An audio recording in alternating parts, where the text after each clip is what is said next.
Assalamualaikum warahmatullahi wabarakatuh. Perkenalkan, nama saya Salsabila Ivi Ramadhani dengan NIM 124240109 dari kelas SIC. Saya akan menjelaskan hasil kerja saya tentang basis data dengan tema supermarket. Dalam presentasi kali ini, saya akan menjelaskan tentang latar belakang, tujuan pembuatan basis data, ERD dan juga RAT, implementasi data, rancangan basis data, keamanan basis data, dan juga terakhir kesimpulan. Alasan saya memilih supermarket adalah karena dalam supermarket Pamela menghadapi tantangan dalam pencatatan transaksi secara real time dan juga menjaga hubungan dengan pelanggan melalui program loyalitas yang efektif. Pencatatan transaksi yang akurat diperlukan agar manajemen dapat memantau penjualan harian dan mengambil keputusan bisnis yang tepat. Nah, untuk basis data yaitu ERD merupakan alat yang penting dalam merancang struktur basis data untuk suatu sistem informasi. Dengan adanya database yang dirancang menggunakan model ERD, semua data dapat terintegrasi dengan baik sehingga mempermudah pengambilan keputusan yang strategis. Menggambarkan hubungan antar entitas seperti barang, pelanggan, transaksi, karyawan, dan juga detail transaksi. Dengan pendekatan ini, supermarket dapat meningkatkan efisiensi operasional, memberikan pelayanan yang lebih baik kepada pelanggan, dan memastikan setiap proses berjalan secara optimal. Tujuan pembuatan basis data ada 4. Yang pertama, meningkatkan akurasi data penjualan. Yang kedua, mengoptimalkan program loyalitas pelanggan. Yang ketiga, efisiensi operasional. Dan yang terakhir, yaitu menganalisis penjualan secara mendalam. Selanjutnya ada ERD yang memiliki 5 entitas. Yang pertama ada entitas pelanggan yang berisi ID pelanggan sebagai primary key. Kemudian ada nama pelanggan, alamat, dan juga nomor HP. Selanjutnya ada entitas karyawan yang berisi ID karyawan sebagai primary key, kemudian ada nama karyawan, alamat, jabatan, dan juga gaji. Kemudian yang ketiga ada entitas transaksi yang berisi ID transaksi sebagai primary key, kemudian ada ID karyawan dari tabel karyawan sebagai foreign key, dan juga ada ID pelanggan sebagai foreign key dari tabel pelanggan. Kemudian ada tanggal transaksi. Kemudian yang keempat ada entitas barang yang berisi ID barang sebagai primary key, ada nama barang, harga, dan juga kategori. Kemudian yang kelima ada detail transaksi yang berisi nomor detail transaksi sebagai primary key, ID barang sebagai foreign key dari tabel barang, ada ID transaksi sebagai foreign key dari tabel transaksi, dan juga ada total pembelian. Untuk kardinalitasnya sendiri antara karyawan dengan transaksi yaitu one to many, yang berarti satu karyawan dapat menangani banyak transaksi. Kemudian pelanggan dengan transaksi juga one to many, yang berarti satu pelanggan dapat melakukan banyak transaksi. Kemudian transaksi kepada tabel asosiatif detail transaksi, yang berarti satu transaksi dapat memiliki banyak detail transaksi atau one to many. Kemudian ada barang dengan detail transaksi one to many, yang berarti satu barang dapat tercatat dalam banyak detail transaksi.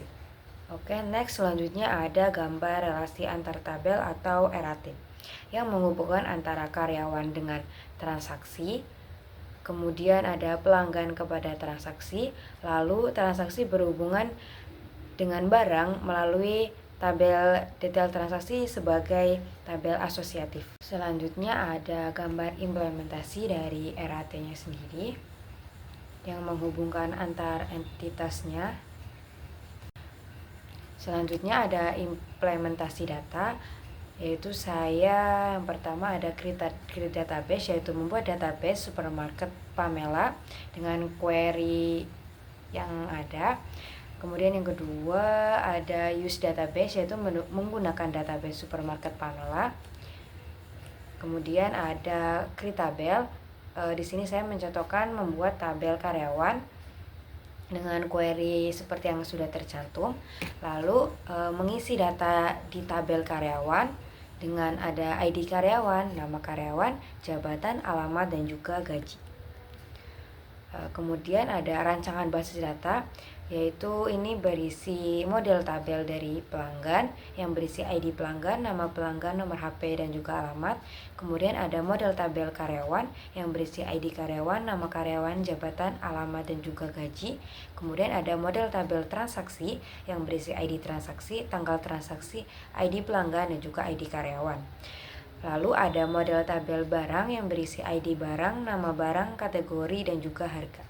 Lalu yang terakhir ada model tabel detail transaksi sebagai tabel asosiatif yang berisi nomor detail transaksi, total pembelian, ID transaksi, dan juga ID barang.